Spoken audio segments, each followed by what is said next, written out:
तकरीबन 800 साल से पुराना है इस दरगाह का इतिहास। कहते हैं कि तमन्ना की पूरी गारंटी है इस दरगाह। लालू प्रसाद यादव भी लगा चुके हैं इस दरगाह में हाजिरी। सीएम नीतीश भी कई बार आ चुके हैं इस दरगाह पर। हजरत शहाबुद्दीन पीर जगजोत रहमतुल्लाह अल्लाह का मजार है ये। राजधानी पटना से शहर से तकरीबन 10 किलोमीटर पूर्व फतुहा के करीब है ये मजार। बंका घाट रेलवे स्टेशन के पास जेठुली में है यह कच्ची दरगाह। 800 साल से भी पुराना है कच्ची दरगाह का अपना इतिहास। गुरुवार को कच्ची दरगाह में होती है खास पूजा। पटना के बाढ़ से पहुंची हैं फरियाद लेकर एक महिला। कहते हैं कि उनका शैतानी हरकतों का साया है। बाबा के दरबार में उतरना चल रहा है, यानी कि भूतों को भगाया जा रहा है। बिहार के अलग अलग हिस्सों से आई हैं।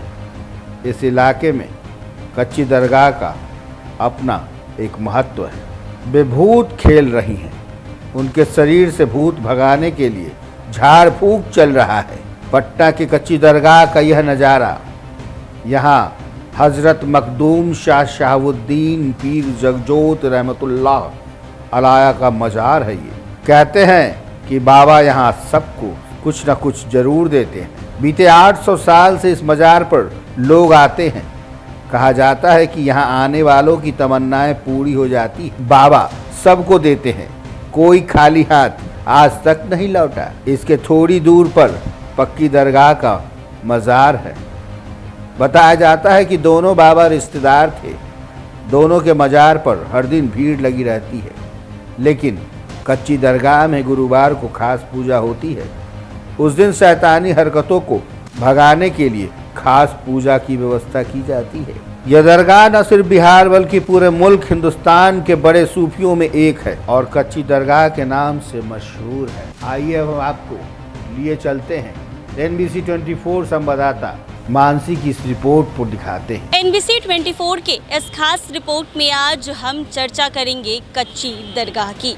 जी हाँ, आपको बता दें कि कच्ची दरगाह पटना शहर के दक्षिण में स्थित है, जहाँ पर लोग काफ़ी दूर दूर से आते हैं। लोगों का मानना है कि ये कच्ची दरगाह में आने के बाद लोगों की सभी दुआ कबूल की जाती है। जी हाँ, इस कच्ची दरगाह की कहानी आज हम आपको बताने जा रहे हैं। आपको बता दें कि मेरे पीछे आप ये बोर्ड लगा होगा जिसमें आप साफ तौर पर देख सकते हैं कि हज़रत मखदूम सैयद शहाबुद्दीन पीर जंगजात ये कच्ची दरगाह जो है उसमें आज हम चलेंगे और आपको कहानी बताएंगे। आपको बता दें कि कच्ची दरगाह पटना शहर के एक प्रमुख धार्मिक स्थल है जो शहर के दक्षिण हिस्से में स्थित है। यह दरगाह हाजी इकबाल शाह की मजार के रूप में जानी जाती है, जो एक प्रसिद्ध सूफी संत थे। कच्ची दरगाह का इतिहास 18वीं शताब्दी में शुरू होता है, जब हाजी इकबाल शाह ने इस स्थान पर अपना आश्रम स्थापित किया था।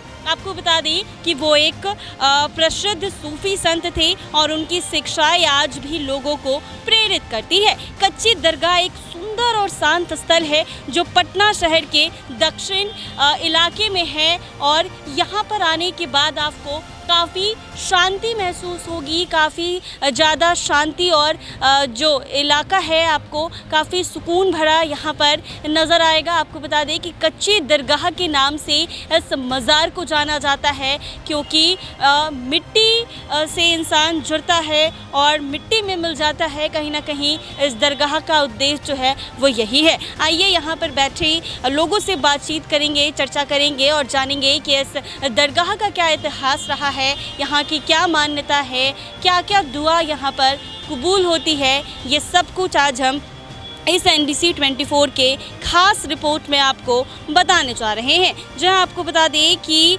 ये रिपोर्ट में आज हम चर्चा करेंगे कच्ची दरगाह की, जो कि एक काफ़ी जो लोगों का पसंदीदा जगहों में एक है और यहाँ पर लोग जो है आते हैं, जिंदगी को अपनाया और यह संदेश दिया कि भौतिका और अहंकार का कोई वैल्यू नहीं है। उन्होंने अपनी मज़ार को कच्चा रखने की इच्छा व्यक्त की ताकि यह याद दिलाए कि हर इंसान मिट्टी से बना है और उसे मिट्टी में मिल जाना है। तो मैं आपको बता दूं कि इस दरगाह का एक मकसद है कि हर इंसान मिट्टी से बना है और ये कच्ची दरगाह आप देख सकते हैं कि ये मिट्टी से ही बना है और कहीं ना कहीं इस दरगाह का उद्देश्य ये है और लोगों को ये दिखाता है कि लोगों को अहंकार नहीं करना चाहिए। हर इंसान मिट्टी से बना है और सबको मिट्टी में मिल जाना है। तो इस दरगाह का जो मेन उद्देश्य है वो यही है, मिट्टी, जो कि कच्ची मिट्टी से बना ये दरगाह लोगों का अहंकार ख़त्म करता है और ये उद्देश्य लोगों को देता है कि हर कोई मिट्टी से बना है और एक दिन हर किसी को मिट्टी में मिल जाना है। आइए चर्चा करते हैं, जानते हैं, बातचीत करेंगे और कोशिश करेंगे आपको भी बताने की कि कच्ची दरगाह का उद्देश्य क्या है, क्या क्या मनोकामना जो है यहाँ पर कबूल की जाती है, क्या क्या दुआ लोगों की कबूल होती है। लोग दूर दूर से आते हैं, यहाँ पर चादर चढ़ाते हैं। लोगों का मानना है कि चादर चढ़ाने के बाद सभी दुआ जो है वो कबूल होती है। तो ऐसे में आइए बातचीत करते हैं और जानते हैं कि क्या है कच्ची दरगाह का उद्देश्य और कितना पुराना इस दरगाह का इतिहास रहा है। क्या नाम है आप? मोहम्मद शौकत अली, खादी मोहम्मद शौकत अली। जी, इस कच्ची दरगाह का इतिहास क्या रहा है और यहाँ की मान्यता क्या है, वो मैं आपसे जानना चाहती हूँ। मखदूम बाबा हज़रत मखदूम शाह साहबुद्दीन पीर जवजोत रहमतुल्लाह अलैह, इनका पूरा नाम है। ये कासगर के बादशाह थे। बादशाहत को ठुकरा कर इन्होंने फकीरी ली और यहाँ सेवा में लग गए। लोग यहाँ दूर दूर से आते हैं, लोगों का मानना है कि आने के बाद सभी दुआ कबूल। जी हाँ, यहाँ हिंदू समुदाय के लोग 90% आते हैं। हिंदू समुदाय के लोग 90% आते हैं 90%। जी।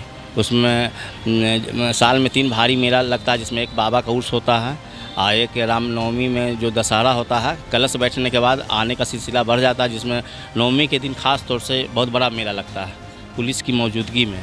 एक चैत नवमी का मेला होता है जो अभी आने वाला है। उस चैत नवमी का जो मेला होता है वो भी बहुत बड़े पैमाने पे होता है, बहुत बड़े पैमाने पे होता है। तो ये कच्ची दरगाह जो है, ये दरगाह मिट्टी से बनी है और इसका उद्देश्य ये पता चला है कि लोगों को अहंकार ना हो, ताकि क्योंकि हर किसी को एक दिन मिट्टी मिले। जी जी, ये मिट्टी है और मिट्टी ही रहेगी यहाँ। तो ये मिट्टी कभी ऐसा मतलब गीला नहीं हो पड़ता है? नहीं, कभी नहीं, कभी नहीं, नहीं कभी पानी नहीं। डालने के बाद बाबा का ये मतलब बस जैसा मज़ार है बिल्कुल वैसा जी नहीं, जी चाहे कितनी भी बारिश हो, जी जी जी, कभी भी यही जी। खराब नहीं होता। कभी नहीं। तो आपने सुना कि इन्होंने हमें बताया कि हिंदू समुदाय के लोग जो हैं वो भी यहाँ पहुँचते हैं और मतलब इन्होंने साफ तौर पर बताया है कि 90% लोग हिंदू समुदाय के यहाँ पहुँचते हैं और मानना है कि यहाँ आने के बाद लोगों की जितनी भी दुआ है वो कबूल होती है। और ख़ास करके इस जो मज़ार है इसका एक उद्देश्य रहा है कि लोगों को अहंकार कभी नहीं करना चाहिए, क्योंकि इंसान मिट्टी का बना है और एक दिन इंसान को इसी मिट्टी में मिल जाना है।